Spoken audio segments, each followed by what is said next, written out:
Kita akan membahas SEM dengan latent variables. Ini bagian dari analisis kuantitatif menggunakan stata. Ini baru dasar-dasar SEM aja ya. Jadi ada topik-topiknya, yaitu memperkenalkan variabel dan relationships-nya, kemudian diagram SEM, kemudian melihat hasil dan kemudian menguji goodness of fit-nya.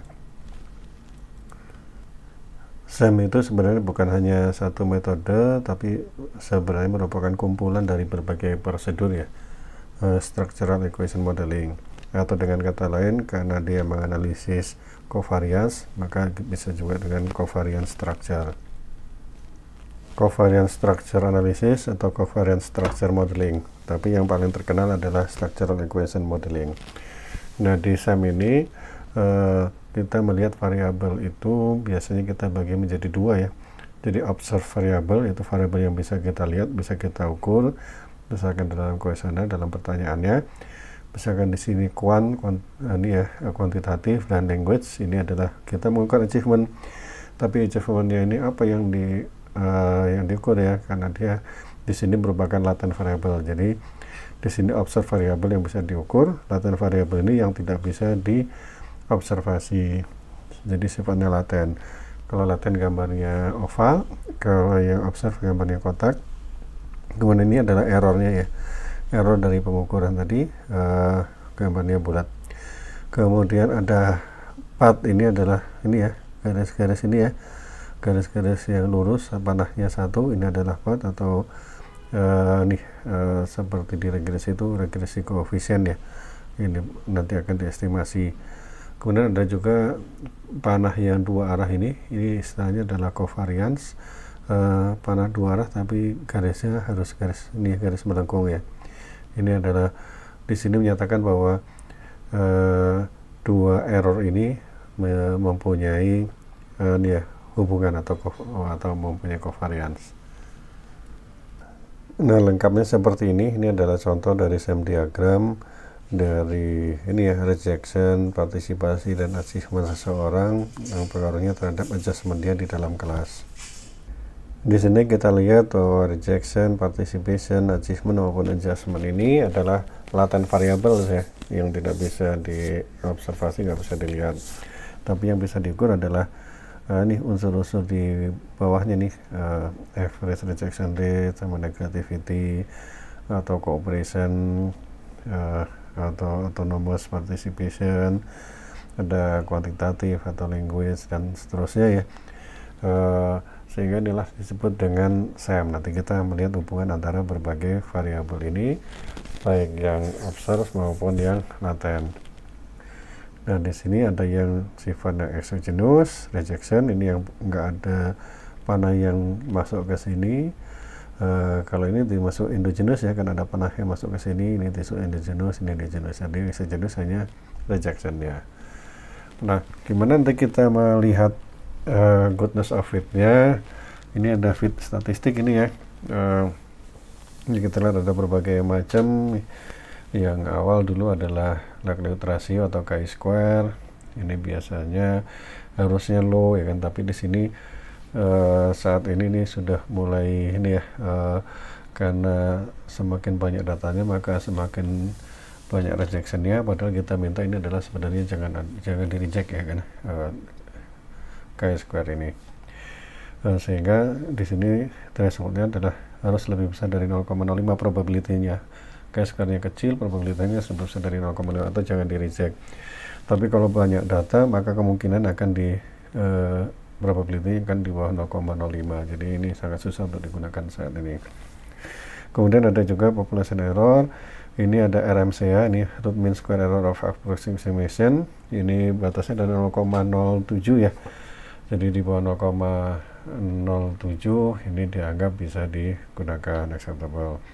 Atau di sini kemungkinan bahwa RMCA-nya di bawah 0,05 berapa, ini harusnya tidak di reject ya kan ya.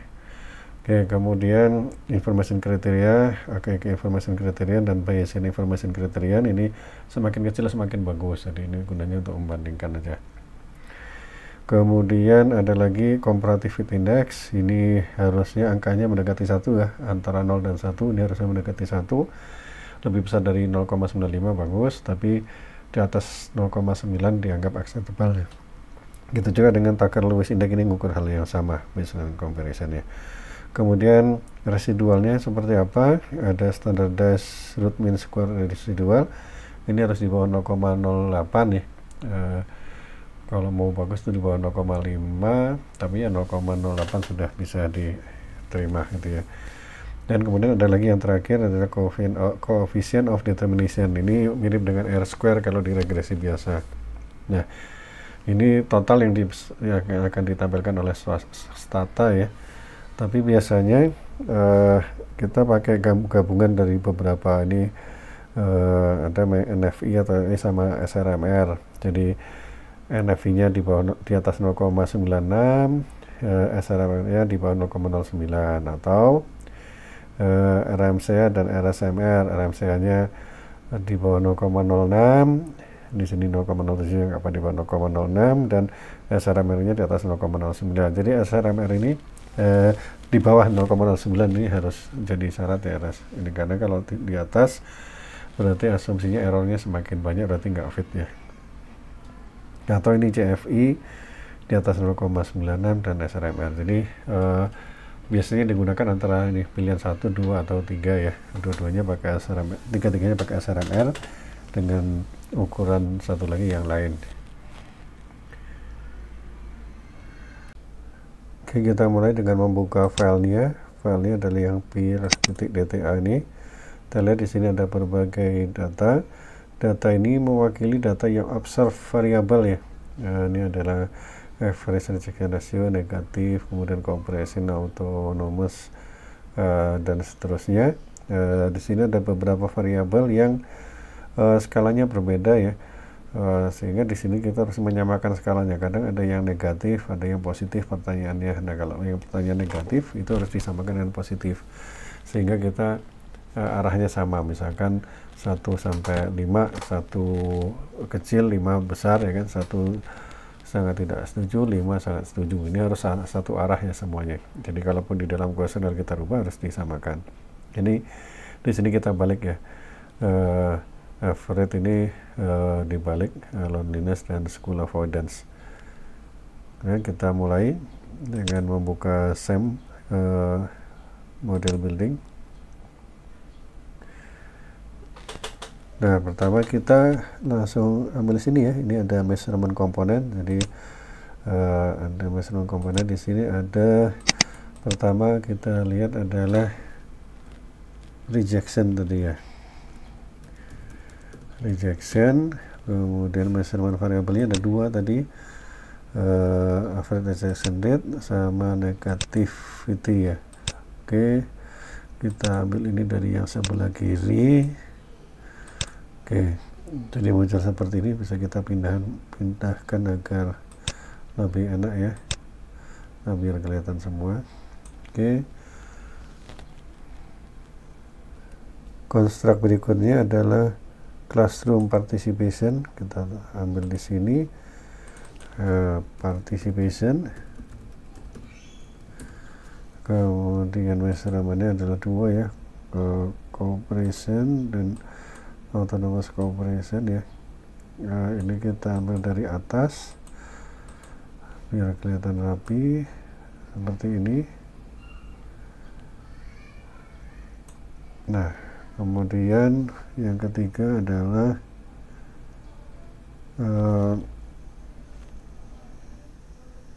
achievement ya. Achievement kita taruh di sini. Achievement ada 2 unsurnya, yaitu kuantitatif dan language. Oke, ini kita taruh di bawah biar kelihatan seperti ini. Kemudian yang terakhir adalah emotional adjustment, atau kita singkat adjustment aja. Adjustment ini dengan cara bila mereka ditolak, kemudian partisipasinya kurang, itu akhirnya mereka akan merasa sendirian atau menghindari sekolah membolos, ya kan. Kita di pelasan di sebelah kanan seperti ini. Nah, ini udah selesai. Kita tinggal menambahkan path ini ya, jalurnya ya. Nah, jalur ini diperoleh dari teori atau penelitian sebelumnya bahwa kalau student itu di reject maka partisipasinya akan kurang. Kemudian ketika di reject maka achievementnya akan kurang. Ketika partisipasi kurang maka achievementnya juga akan kurang nih. Kemudian ketika partisipasi kurang maka mereka akan adjustmentnya akan sendirian ya, menyendiri atau menghindari sekolah. Nah, ini adalah dari teori kita hipotesiskan seperti ini. Langkah berikutnya adalah kita run untuk sementara kita biarkan ya maksimum likelihood, nama reportingnya masih biasa, bukan yang standardized ya. Oke, ini kita klik OK, kita lihat hasilnya. Maka ini ya hasilnya. Kita lihat di sini bahwa komponen pertama atau observe variable pertama itu akan diset menjadi satu ini untuk normalisasinya ya. Nah, kita lihat di sini.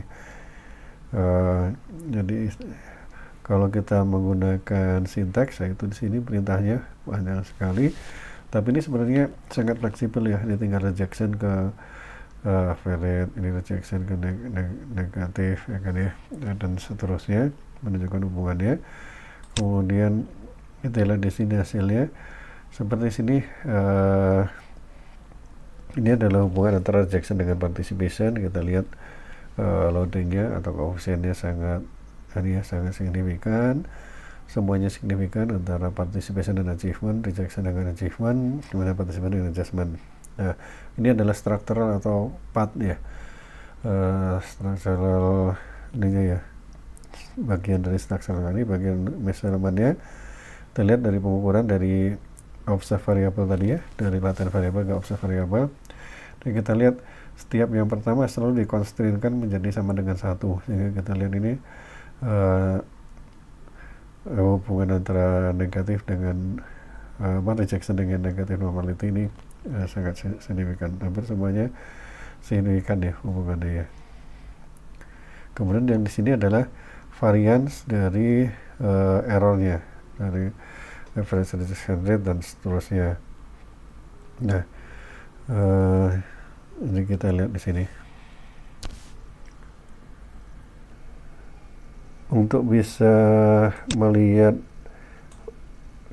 loading dari rejection ini atau dari semua variabelnya, maka kita bisa gunakan ini ya, kita gunakan perintah yang standardized, yaitu kita kembali ke sini. Waktu kita run, kita tentukan di sini reportingnya display standardized coefficient, sehingga jadi disebutkan nanti standardized. Nah, di sini semuanya ada angkanya. Sini terlihat. Jadi sudah bukan 1 lagi ya. Ini sudah tidak dikonstrain lagi. Ini artinya bahwa setiap loading di sini adalah berupa standar deviasi ya. Jadi kalau tadi sebelumnya tadi yang belum standardized itu adalah angka berdasarkan satuan dari masing-masing, tapi kalau seperti ini angkanya adalah satu standar deviasi rejection akan mengakibatkan perubahan dengan perubahan average rate-nya adalah 0,95 standar deviasi, itu bahasanya. Jadi di sini adalah koefisien dengan satuannya adalah standar deviasi. Gimana untuk melihat uji goodness of fit-nya? Kita bisa klik di sini, post estimation, kemudian ini diagnostic, goodness of fit, Nah, kita ini goodness of it ya, kita pilih. Ini biasanya langsung aja semuanya ya, semuanya diuji. Kita tekan OK. Nah, ternyata perintahnya stat gov stats al ini ya. Jadi di sini terlihat tadi seperti kita lihat ini chi-square-nya sangat besar sehingga di reject ini 0,0000, harusnya ini tidak di reject, berarti modelnya tidak baik kalau untuk chi-square-nya ya. Tapi ini ukuran ini sudah agak susah kalau datanya sangat banyak. Kita lihat ke RMC-nya, root mean square error-nya 0,074. Harusnya ini kecil ya. Ya tadi dibilang kalau 0,09 sebenarnya acceptable ya. Tapi ada yang bilang 0,05 lah yang harus dituju. Karena semakin kecil semakin bagus. Kemudian ini probability RMC-nya di bawah 0,05, ini masih 0,4 ya. Berarti masih di reject ya. RMC-nya masih terlalu tinggi. Kemudian comparative index-nya udah di atas 0,96, tapi Tucker Lewis-nya masih di bawah 0,95 ya, walaupun sudah di atas 0,9. Saran merahnya sudah kecil, coefficient of determination-nya sudah cukup besar.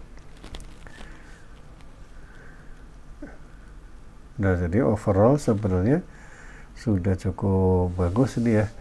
Tapi apakah bisa ditingkatkan lagi? Nah, kita lihat. Nah, kita lihat apakah masih bisa ditingkatkan lagi. Misalkan kita tambahkan ya, kalau seperti ini adalah seperti diasumsikan bahwa hubungan antara achievement dan adjustment ini tidak ada atau nol ya kan. Ini sudah dikonstrainkan sama dengan nol. Kita coba hilangkan constraint ini. Misalkan kita tambah hubungan ini ya. Kita tambahkan hubungan di sini sehingga achievement akan mempengaruhi adjustment. Kita run. Oke, ini masih standardized. Kita runkan, maka hasilnya adalah seperti ini. Ternyata 0,47 ya. Kita lihat di sini apakah di sini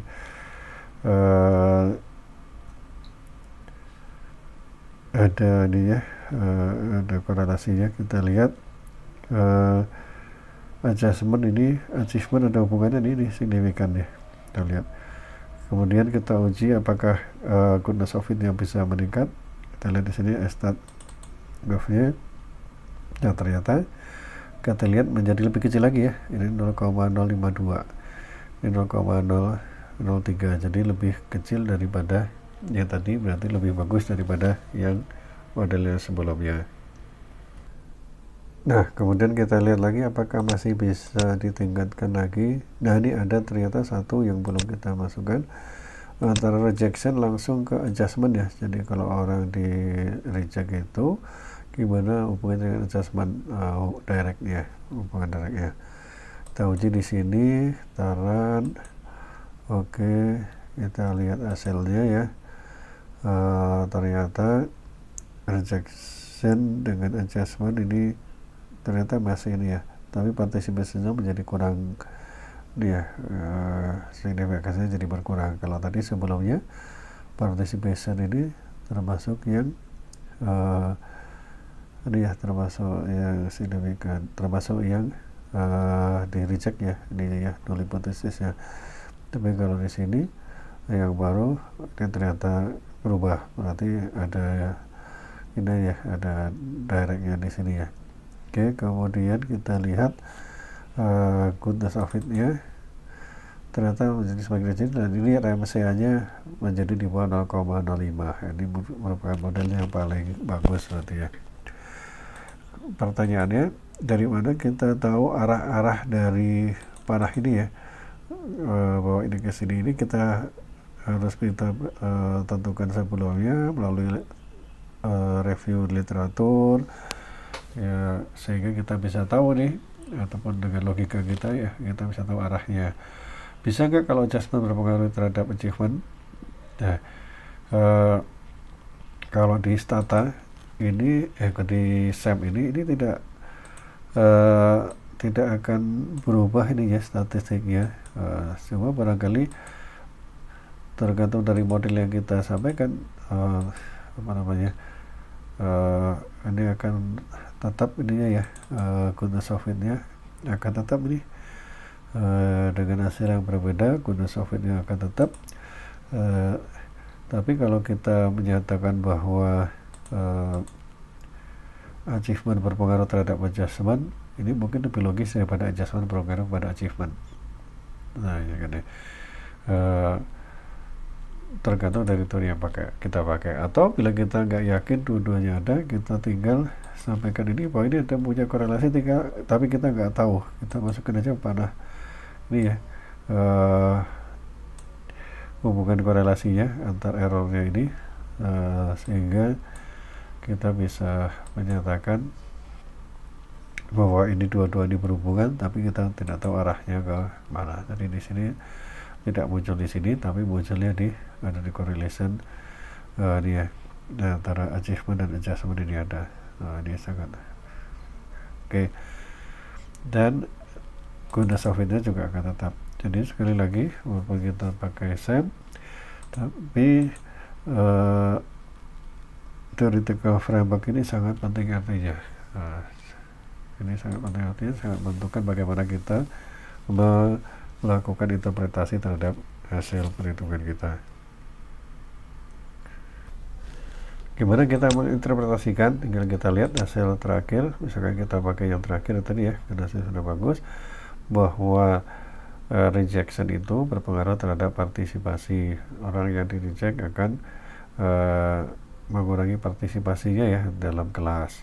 Kemudian partisipasi dan achievement ini berhubungan juga, bahwa ini adalah semakin tinggi partisipasinya, achievementnya semakin tinggi. Kemudian rejection akan mengurangi achievement ya, karena kalau orang di isolasi atau di reject sama teman-temannya, dikucilkan, maka achievementnya akan menjadi lebih kecil. Ini semuanya signifikan masih.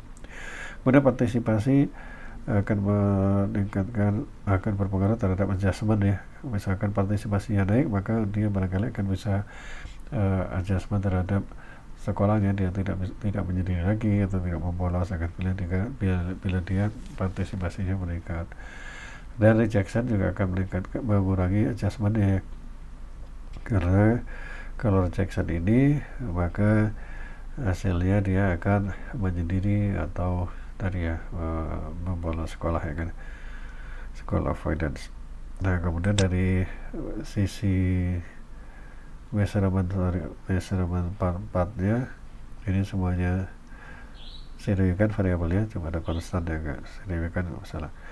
Oke, sehingga kita bisa simpulkan bahwa ini rejection berpengaruh terhadap partisipasi, berpengaruh terhadap adjustment, kemudian berpengaruh terhadap achievement, dan achievement ini berkorelasi dengan adjustment itu sendiri. Kalaupun kita tidak mau memutuskan arah hubungannya kemana, dari achievement ke adjustment atau dari adjustment ke achievement. Data-data tadi kita ambil dari ini ya, dari buku ini ya, Kit Multiple Regression and Beyond, Taylor and Francis. Ini membahas papernya Bus Erland tahun 2001. Bila ingin mengetahui lebih lanjut, silakan melihat ke bukunya.